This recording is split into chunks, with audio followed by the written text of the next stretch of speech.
সম্প্রতি সোশ্যাল মিডিয়ায় ভাইরাল অপু বিশ্বাস ও কোয়েল মল্লিকের কথোপকথন। চলুন শুনে আসা যাক গুরুত্বপূর্ণ কল রেকর্ডটি। বিস্তারিত জানতে ভিডিওটি শেষ পর্যন্ত দেখুন। ভালো লাগছে ডেফিনেটলি। দেখো, এটা তো এটা এমন একটা অনুভূতি যেটা অ্যাকচুয়ালি কথায় প্রকাশ করা যায় না। আমি অনেক জায়গায় অনেক ভাবে প্রকাশ করার চেষ্টা করেছি, কিন্তু কখনো সফল হয়নি। শাকিব খান অবশ্যই একজন মেধা সম্পন্ন মানুষ, এটা অস্বীকার কেউই করতে পারবে না। তার অবস্থান থেকে সে দেখিয়ে দিয়েছে যে ইন্ডাস্ট্রিতে অনেক কিছু করা যায়, করেছে। সো আমি ডেফিনেটলি অলওয়েজ যে কোনো মানুষই তাদের মেধাকে আমি রেসপেক্ট করি এবং এটাকে আমি অনেক বেশি পছন্দ করি।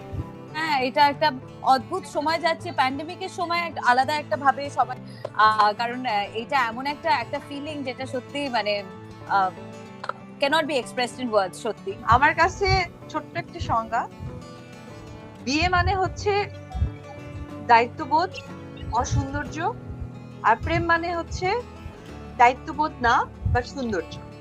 কারণ আপনি দেখবেন একটা বস্তিতে থাকা মেয়ে বা ছেলে যেই হোক, প্রেম যদি করে দেখবেন জিন্সের প্যান্ট পরতেই হবে এবং গেঞ্জি পরতে হবে, সেটা পলিশ। আর যখন বিয়ে হয়ে যায় তখন দেখবেন হাজবেন্ড বাইরে থেকে এসে জামা কাপড় পরে খুলে রাখতেছে, নাক ডেকে ঘুমাইতেছে নাকি কি হচ্ছে, কেমনে কি সৌন্দর্যটা নষ্ট করে। তা আমার কাছে মনে হয় যে প্রেমটা হচ্ছে মোর ইম্পর্টেন্ট, বিয়ের আগে হোক এবং পরে হোক। প্রেমের অপর নামই হচ্ছে সৌন্দর্য। আপনি যখনই কোনো কিছুর প্রেমে পড়বেন নিজেকে সৌন্দর্য করে রাখবেন। প্রিয় দর্শক, ভিডিওটি ভালো লাগলে অবশ্যই লাইক, কমেন্ট, শেয়ার, সাবস্ক্রাইব করে নিউজ পয়েন্ট ইউটিউব চ্যানেলের পাশে থাকবেন। ধন্যবাদ।